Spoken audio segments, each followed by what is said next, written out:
What is the best month you've had in the last 6 months? March, I made $11,000. If I can do it, you can do it.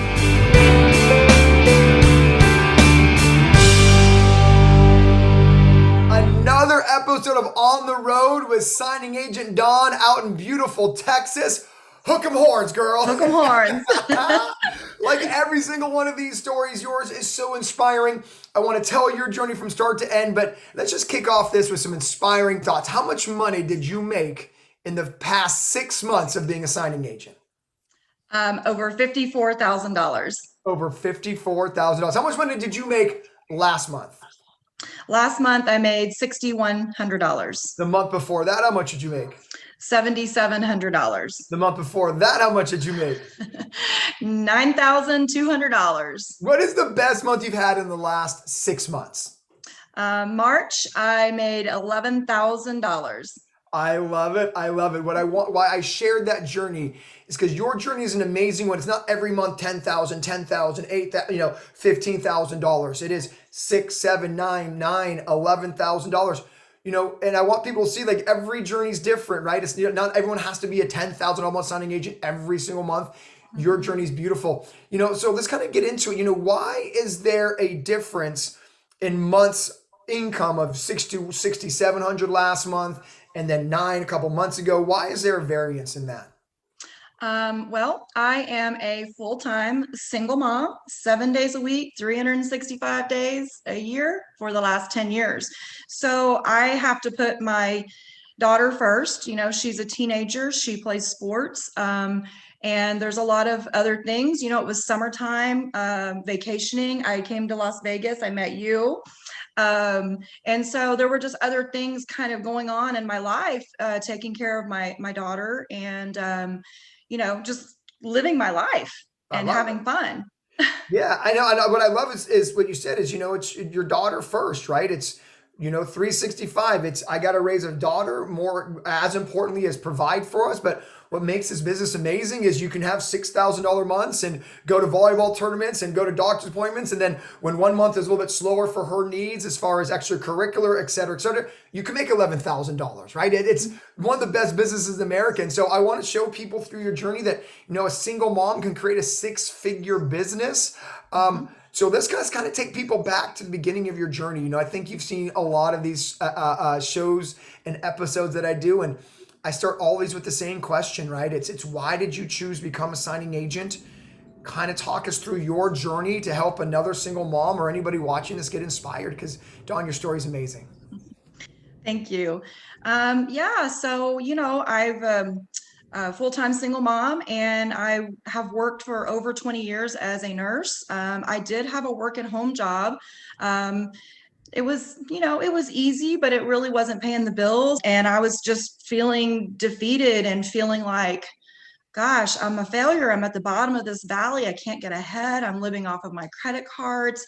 I can't even buy groceries without, using my credit card.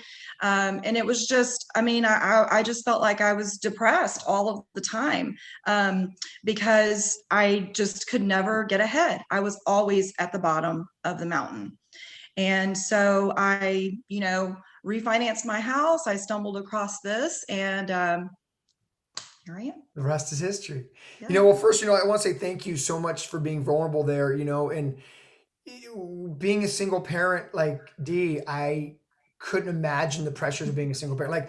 Like as we speak right now, my wife is watching my baby boy, and our baby boy is what I should say. But my point is I have that help, right? And so I couldn't imagine the pressures of not only needing to provide for my daughter or son by myself, but also having to play the role of, caregiver, disciplinarian, bus driver to and from practices, and coach, and all the above. So, you used a word defeated, and why did you feel defeated? Did you feel like you're letting down your daughter? I mean, explain more, because I'm kind of curious, and maybe it can help somebody else or another single parent who feels defeated now. And I want to show them that you no longer need to. So what was that? I mean, talk to me through that word. It's such a powerful word. Yeah, I mean, raising a child is very expensive, as you know. And when they get older, it becomes more expensive. And there's a lot of needs there. When you don't have the assistance of another parent, there's a lot of additional needs. Leaving your job to go and go to doctor's appointments and do all those things that you said, running around, carpools, volleyball,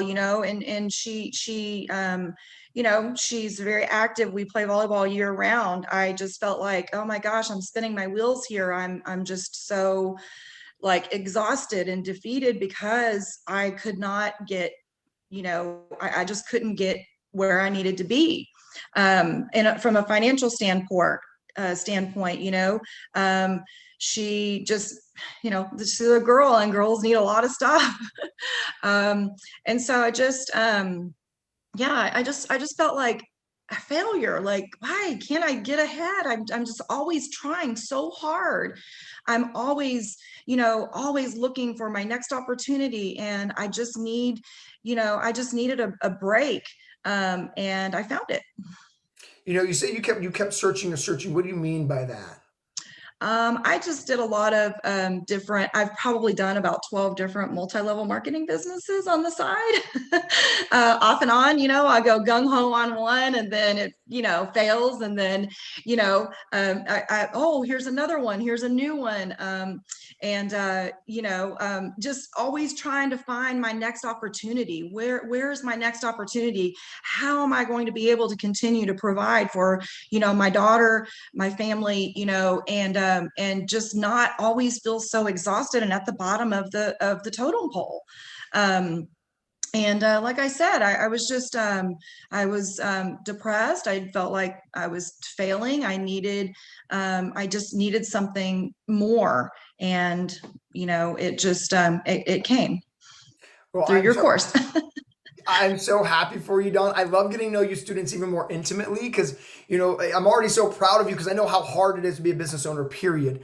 But, I know we're all battling something in the background, right? And the fact that you're sharing that with other single parents. And, I want you to talk to a single parent right now who may be feeling what you once felt, being defeated, and if you keep using the word failure, which I think is so powerful, and it just showing the pressures that we have as a single parent that you just kind of don't know until you're in that position. So if someone else is feeling defeated, what are some words of encouragement and advice to kind of keep through that, because you didn't roll up in a ball. I mean, you're now a successful signing agent, business owner. Talk to someone who kind of is going through their moment right now, a single parent specifically, and what are things that helped you get through it, and trying to help them, let them know it's going to be okay. Never give up. I mean, always keep looking for that opportunity. Always keep looking for being better. Always just keep trying to work harder, build your business, taking care of your kids, your grandkids, whatever it is. I just never gave up hope, and that one day, I would be able to not feel like a failure any longer, not feel like I was at the bottom of the totem pole. I just, always just tried to stay positive and encourage that something was going to work out for me and be better. I mean, like I said, these such powerful words you're using as far as failures and defeated. But now, girl, how does your daughter look at you, right? I mean, she has to see mom as a successful, thriving business owner. I mean, Mhm. how does that feel? It feels really good in a sense also that I actually get to spend more time with her. I have more available time. It's not always just about the financial part of it. It's about, I'm only really working part-time. The couple of months that I had, really at the top of my game, I was working full-time. But I like that I have the leisure to be able to set my own schedule, take my days off, don't have to request PTO, don't have to get someone to cover my shift or, anything like that. I have the power to be able to spend whatever quality time I want with my daughter, my grandson, anything that I want to do. I make my own decisions. It's the best feeling, right? When you say out loud, I'm going to be a six-figure signing agent.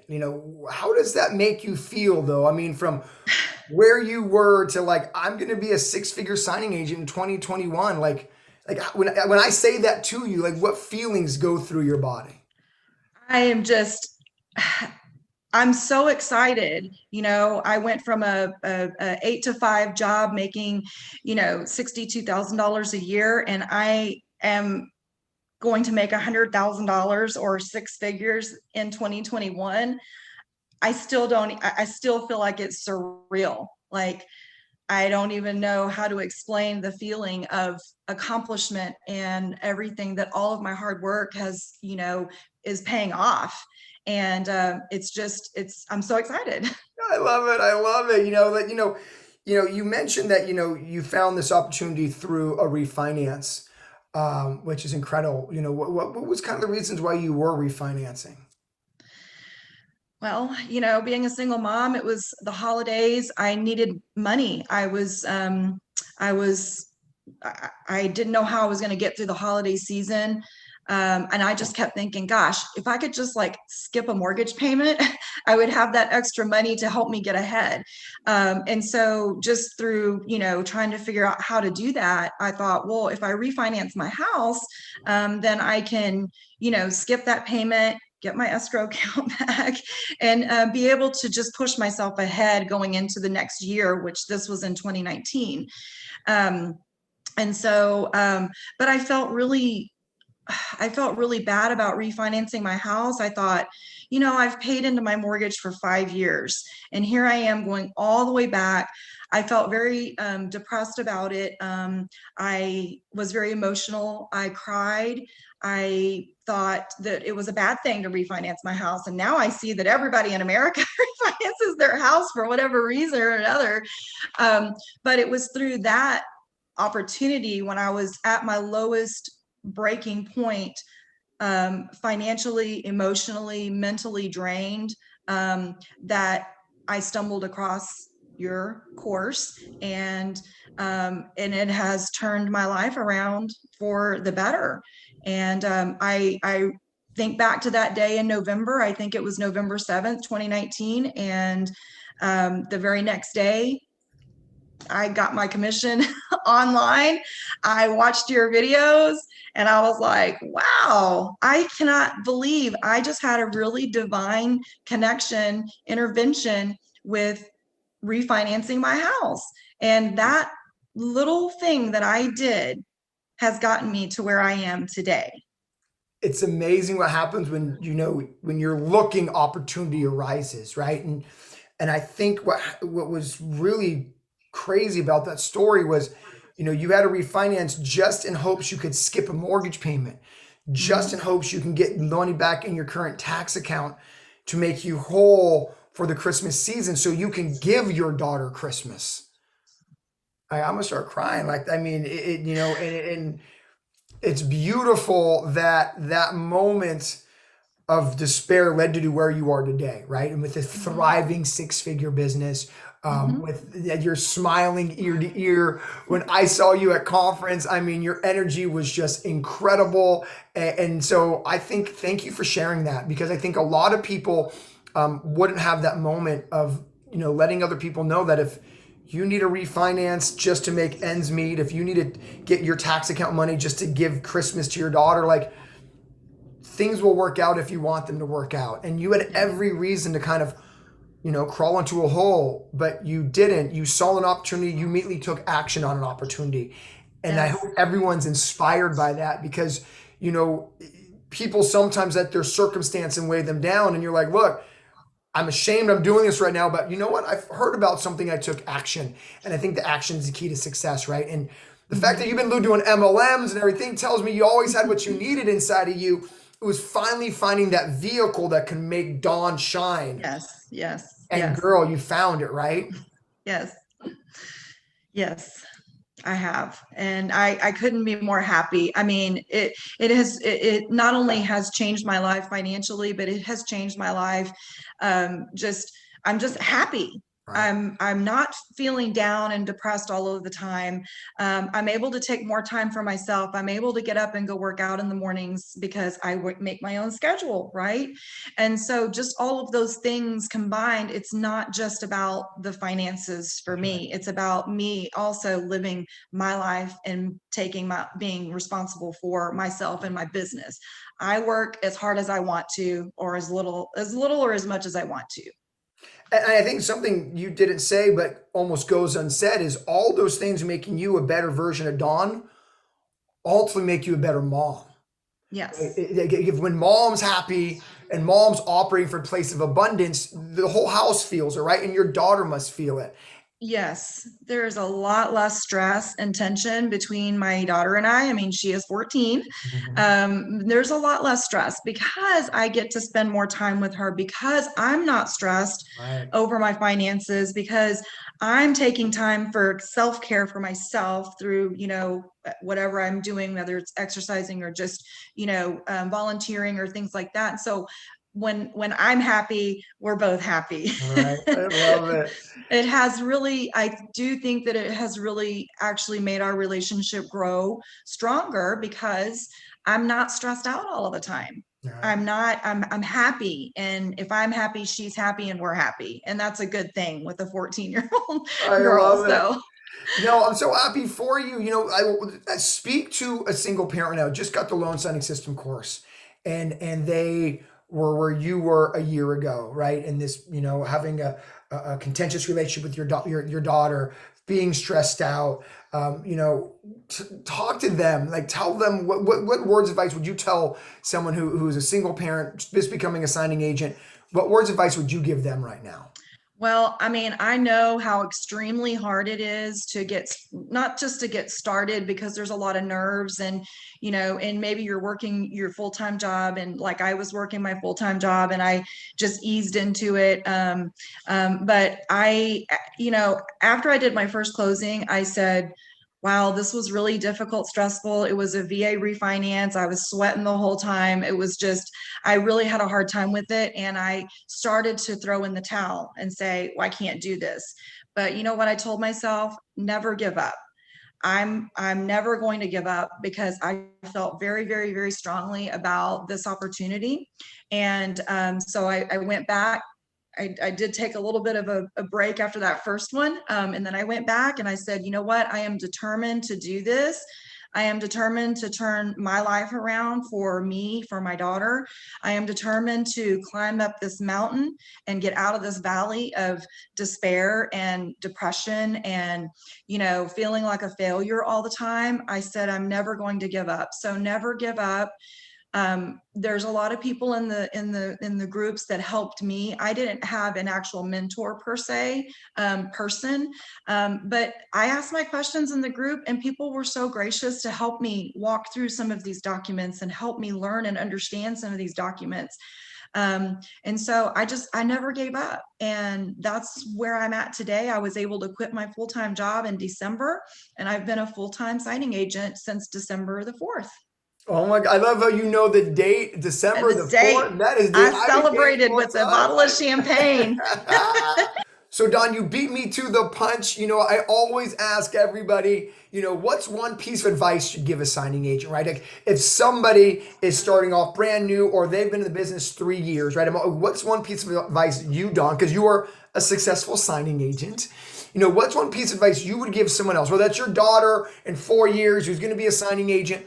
Like, what's one piece of advice? Now, I think I've already heard it, but I just want to dive deeper into it. You just said, you went on this beautiful talk about not giving up, and I think it's very easy to say, don't give up, right?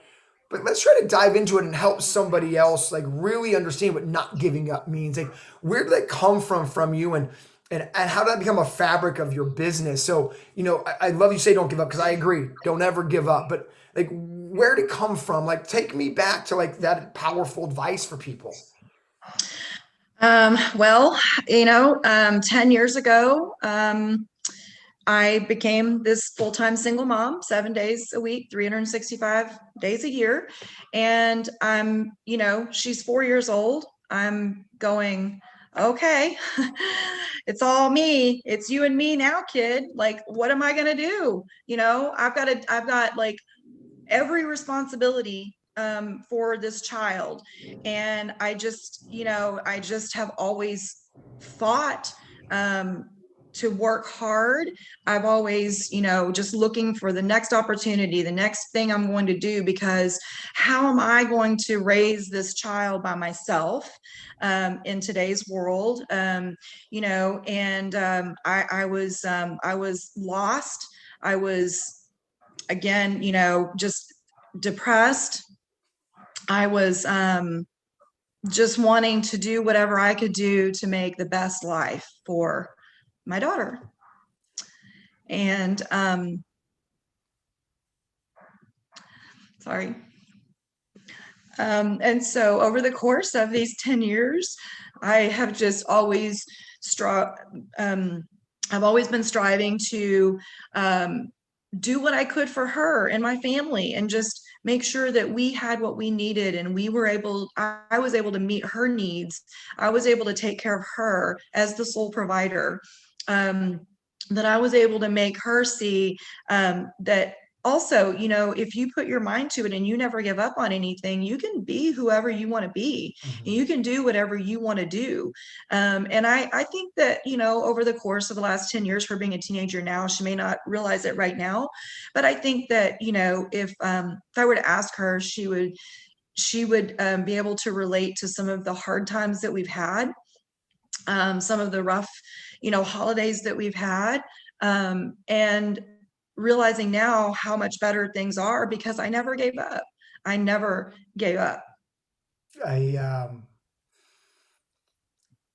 I'm kind of speechless right now. So let me gather my thoughts.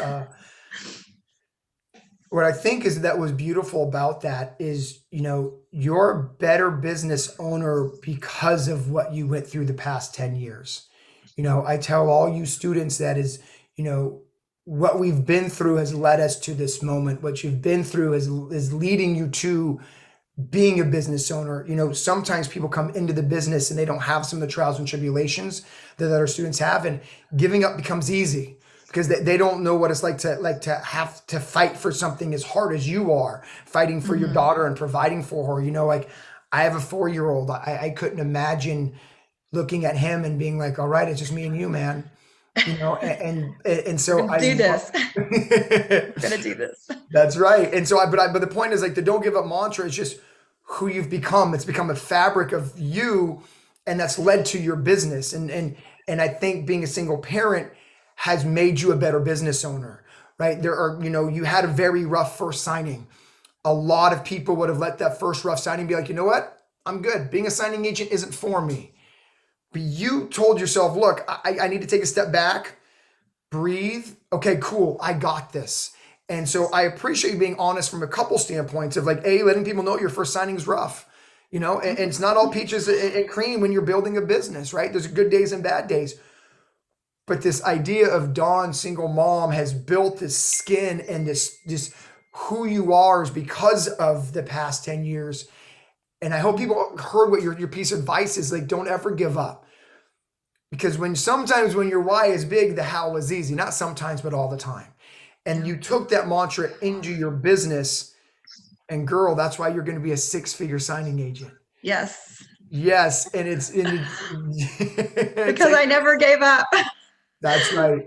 And what I love about, asking people for that one piece of advice, and, every student has a different piece of advice, and they have a different reason why it's that piece of advice. But what's funny, Don, is 9 out of 10 times, 7 out of 10 times, that piece of advice has nothing to do with the X's and O's of being a signing agent, but more to do with the mindset of a signing agent. And what I heard was the mindset of a single parent, which was beautiful, right? It's like, I can't let my daughter down. I can't let my child down. So I have to develop a certain mindset and a certain armor over me. And because you develop that, you've built a business like you have. So don't ever give up, I think, is a beautiful mantra, just not for business, but for life. Mm-hmm. And so thank you for that piece of advice. Hope everybody heard that. So let's take people through your signing agent journey income wise, because, that's another inspiring part of your journey, and showing people that you didn't give up, right? Mm-hmm. So, month number 1 of your business, You made $80 or whatever that signing was, right? How much did you make on that first signing? It was $90. $90. So your first month you made $90, right? Yeah. Again, what I think is beautiful about your journey is you're not one of those students like, hey, Mark, I made 6 grand in my first 30 days. You made $90. But Hmm. that's beautiful because everyone's journey is different, and but you never gave up. So you made $90 your first month, huge numbers. And so what did you make, when you chose to get back in the business a month later, when you took a breath, all right, I can do this. How much money did you make in your second month part-time? $990. I was so close to the $1,000, the 1K club. So let's talk about the real quick, right? Again, I think your story is beautiful because you made $90 your first month, okay? Hmm. And then you made $900 in your second month as being a signing agent. Hmm. Again, this is more of a mindset question, because I know there are students that we have who make $90 in their first month and think they're a complete failure. You made $90 in your first month and said, I got to pick myself up and I got to keep moving. Again, I think it's just those single mom stripes that you've earned, that you had that mantra from, or mindset. But you made $900 your second month. How come you didn't see that as a failure? And talk me through, and I ask that because there's some students right now who I will get emails almost on a week. Mark, I made $800 my first month. What am I doing wrong? And I'm like, you're doing nothing wrong. It's called building a business. But I want to hear your mindset. So how come that didn't get you off track? I mean, talk me through that.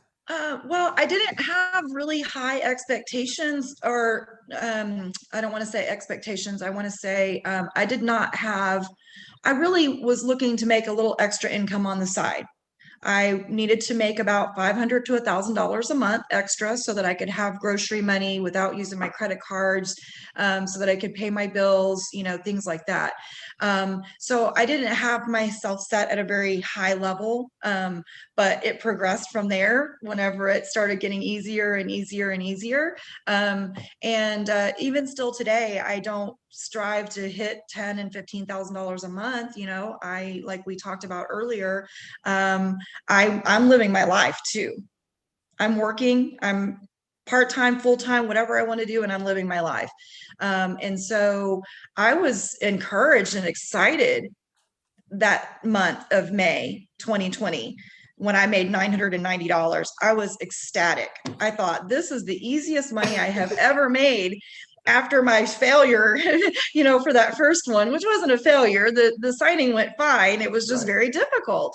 Um, and so, yeah, I was ecstatic, you Well, know. what's cool is what I heard is somebody who set expectations that work for her and her business, her necessities of money. What I heard is someone who didn't put someone else's business needs or what their goals are as different or better than yours. And I say that because when you do that, you can see someone else make $10,000 and you can clap for them.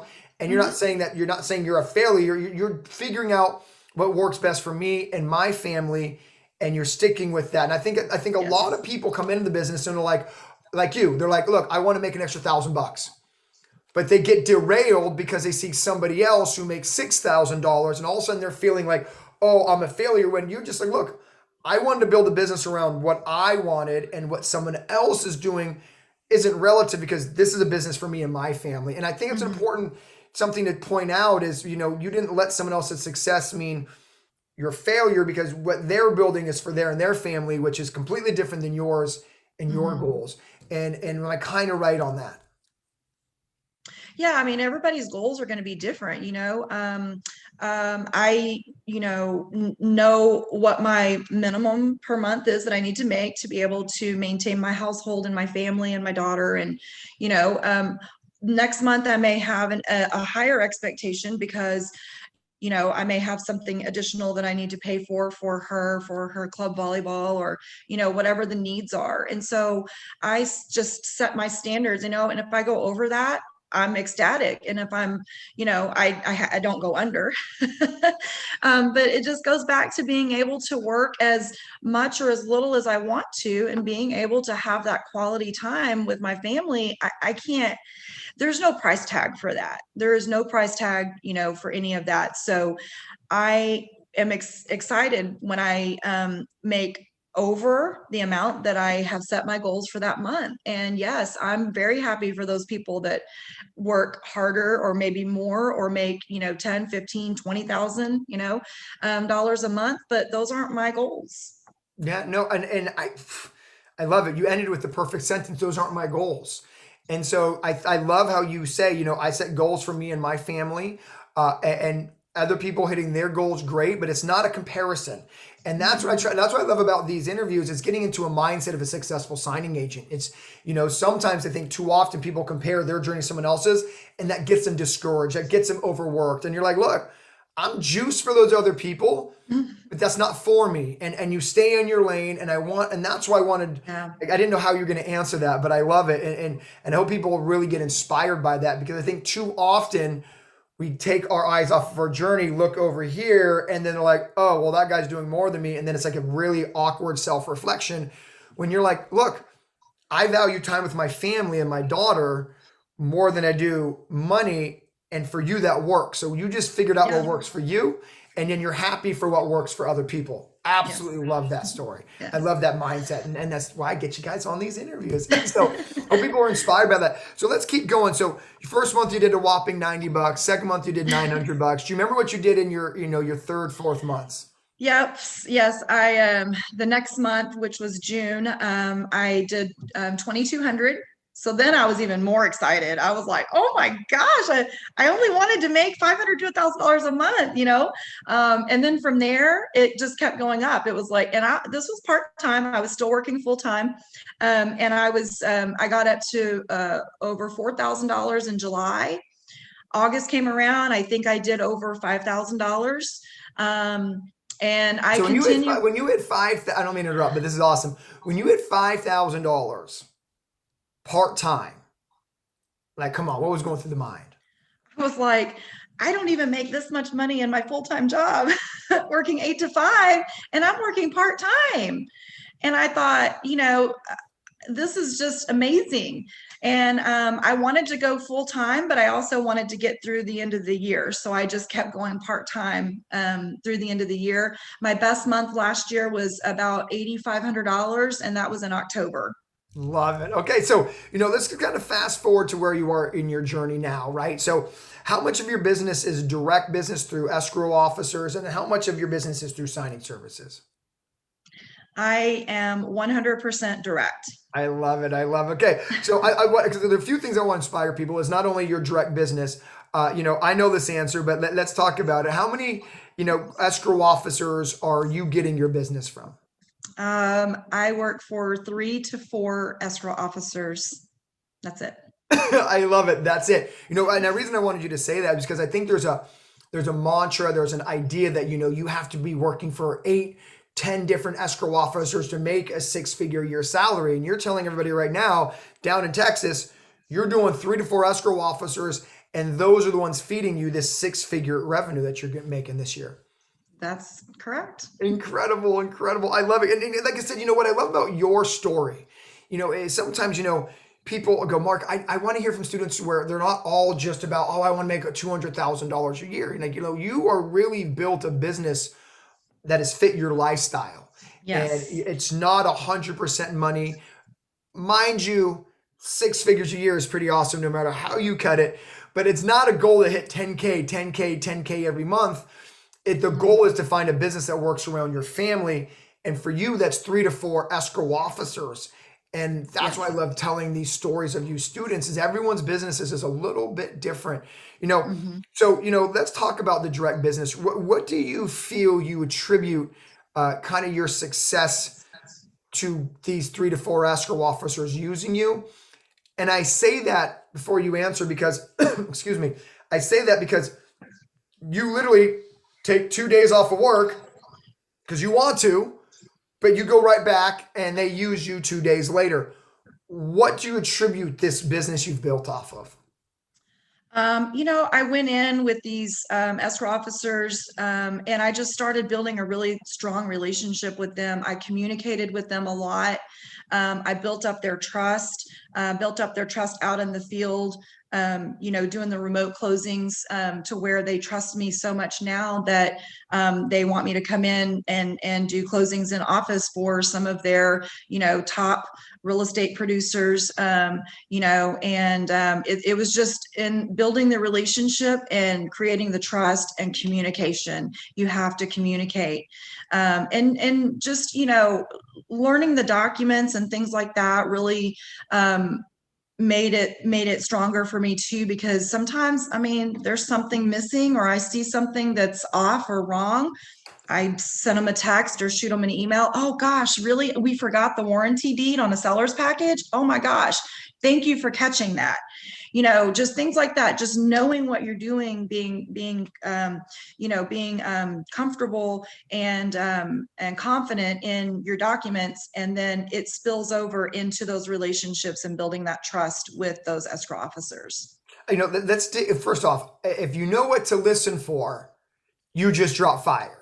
So rewatch the past 45 seconds and re-listen to what she said, because she just told you exactly how she builds trust. But I want to go back to the word relationship, right? There's one thing is trust, one thing is relationship, right? So, when you say trust, when you say relationship, are we talking about a personal relationship you have with the escrow officers? Is it solely business? Is it also personal? Talk about when you say relationship, what do you really mean by that? Most of them are, I would say 3 of them at least are more business relationships, that I've built.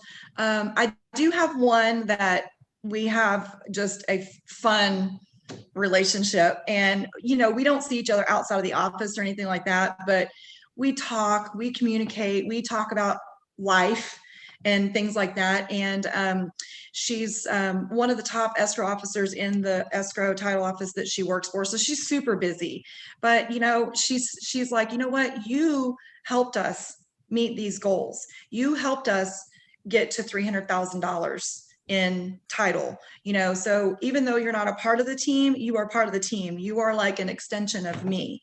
And she trusts me hands down. So one of them, yes, I have a fun, friendly relationship with. The rest of them are more business. What the purpose of me asking that is showing people that when you start creating relationships, they can be business or personal. I mean, you can start going over and be like, hey, how was your weekend? And talk about family stuff, right? And then what I was trying to bring out of you, what you said, and I didn't want to say it for you, is like, there's an appropriate time to have a business relationship with some clients and then a personal relationship with others, right? It's really kind of feeling out your client and understanding, like, where can I really bridge this to make it more of a personal relationship? And the fact that you're building one with one of the top producers in Austin is just incredible. And I hope everyone's inspired by this. It doesn't have to be like a robot. I'm here to do your signing. I can be a real human being. And that's part of being able to establish a relationship where you can take 2 days off and come back, because you're more than just, someone who fills a time slot. You're actually, borderline a friend. And if you're able to build that with some of your clientele, that's really how you can build a business that works around your family schedule and not feel the pressure of taking every single appointment. Am I kind of hitting that correct? That is absolutely correct. Of course, she doesn't like it when I'm not available for her. But you're able to take the time off because you've built that relationship. Yes. Now, when you're losing your number one pitcher on the, your number, to use a Longhorn football analogy, when you're losing your starting quarterback, no one likes it. But as long as you have a relationship, when the quarterback's ready to get back in the game, they'll always use the quarterback, right? And yes. For you, you're the starting quarterback for it. And so, but it's because of the relationship and the trust that you've built. And, yes. Like I said, you made 6,100 last month, 7,000 before that, 9,000 before that. You're not a signing agent where it's 10 grand, 10 grand, 10 grand. It is, I'm going to build a business that works around my family, my daughter, me. Because when you're a better version of you, frankly, you're a better signing agent and mom and friend. And so I love that you're not one of these students who are like, Mark, I want to make $300,000 a year. I want to build a business that works around me and my family. Yes. And that's what you've done. Yes. Yes. Thank you, because it's because of you and your course. Yeah, you're welcome, but I will take 10% of credit, girl. I mean, I'm just the coaches, players who make the plays. You've worked the system. You've created the friendships. You've created the working trust.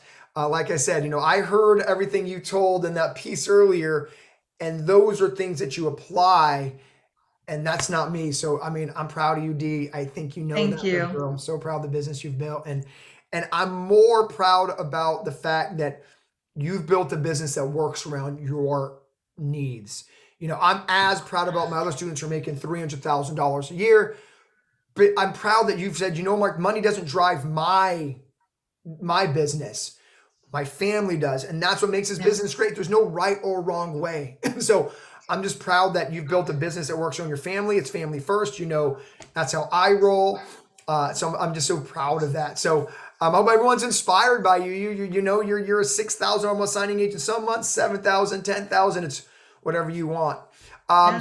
Yeah, you're welcome. Let's segue to the last question here. And I want to talk to the signing agents who's kind of on the fence, who's a little bit, maybe apprehensive for one reason or the other, because I want to normalize that successful signing agents also were apprehensive once in their career, and that's okay. So because you're apprehensive doesn't mean you're a bad signing agent, doesn't mean you're weird or awkward. It just means that's part of the curve. And so, kind of for you, thinking back to the beginning, what was one of the things that you were kind of apprehensive about, something that, in the beginning you were concerned about, that now looking back, you're like, wow, why was I even like that? What was that for you?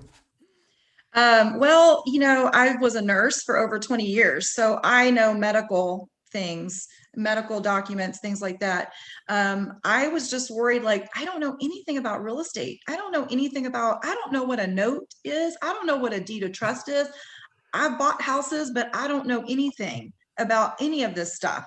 How am I going to present something to these signers when I don't even know what it is?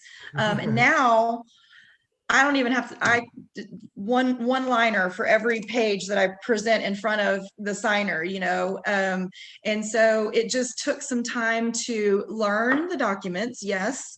But once I was able to learn them and pick out pieces of what the document actually was, now I can explain it. I can walk these signers through the documents, whereas it used to take me an hour, I can get through it in about 30 minutes. So it was a learning curve, but I never gave up. And I just kept learning. And, I also would learn from real estate agents being at the closings, learn from just words that I would pick up from, escrow officers and things like that if I was in office and things. And so that was the most challenging thing for me. I thought, ask me about diabetes and hypertension all day long, but what's a note? How am Right. I going to explain a note? You've got a 15-page deed of trust. How am I going to explain all these 15 pages, to these people and not sit at the table for an hour? And I love how So, now you said you can do it in 30 minutes. I mean, what yes, other industry can you make $150 in 30 minutes of the actual appointment time? It's what an incredible business we're in, right? mind blown.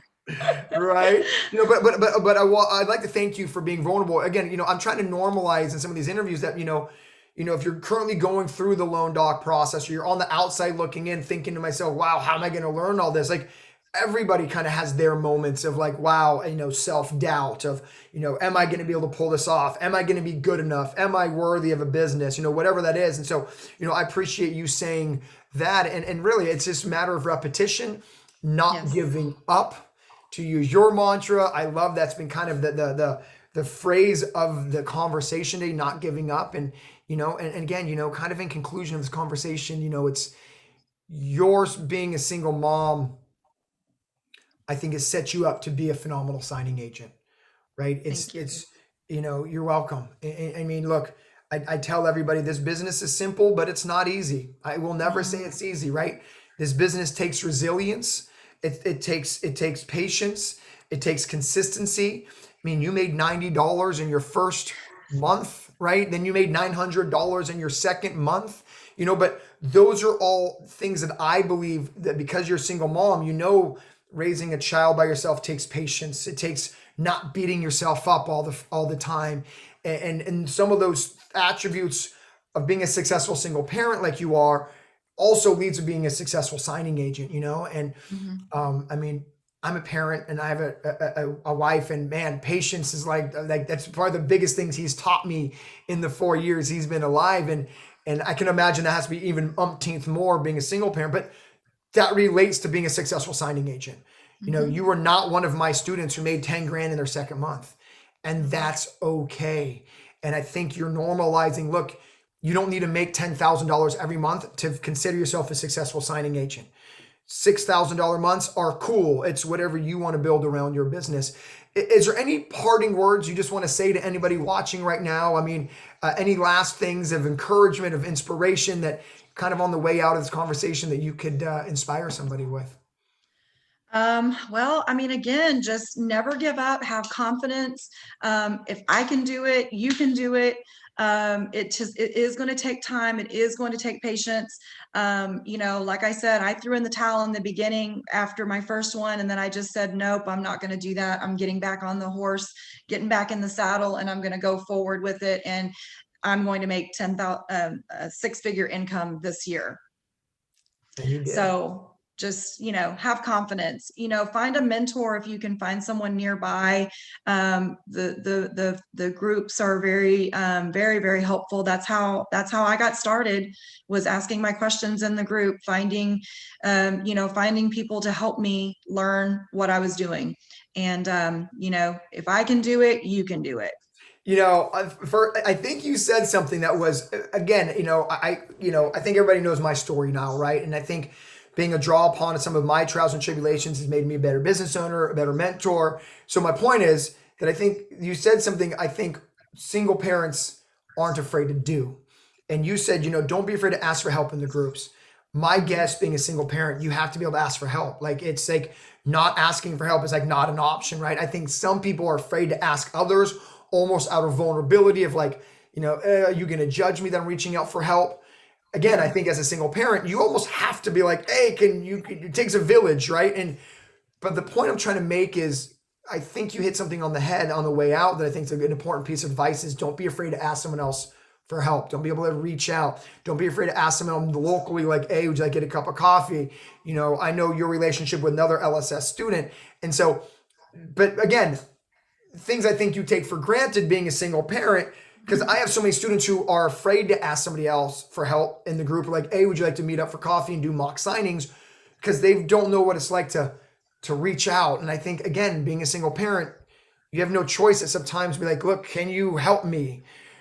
And again, girl, like I said, I think the past 10 years have made you for this moment.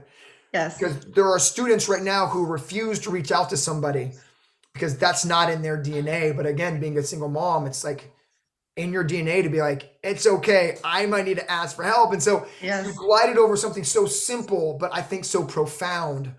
And that's don't be afraid to reach out to someone else in the group because Hmm. everyone's so helpful. That's the loan signing system community. So, Yeah. is there anything you want to add to like the reaching out part that I think really helped you grow your business? Well, I mean, that's what I did. I asked questions in the group. I actually messaged, I think, Bill Zuniga Yeah. a couple of times. There were some other people, I don't really remember their names because it was a long time ago. But in hindsight, I turned around and I actually mentored about 3 people, did some mock signings myself, face to face with them, walking them through documents. What they do with their business, I don't know. Part time, full time. But there are people out there that are willing to help you. But you just have to ask. You said it better than me. You just have to ask. So, because closed mouth doesn't get fed, right? And Mm-hmm. those 3 people that you helped locally, you would never have helped if they didn't ask. Mm-hmm. And I know I think this is a great little mini conversation on the way out of the interview. Is like, don't be afraid to ask. Whether that's for business going direct, or whether that's getting someone locally to be like, hey, can we go over the loan docs and do a mock closing or something together? And D, unbelievable conversation. I think you inspired a lot of people. You inspired me today. Like I said, any single parent out there watching this, you guys are amazing, because I know how rough it is being a co-parent. And so anyways, I just want to say thank you for taking your time today. Go hook 'em horns is I think how you say it down there in Austin. I Hook 'em appreciate you, horns. girl, and I will see you next conference. next summer. Yes. All right. Yes. All Bye. right. Bye. Thank you.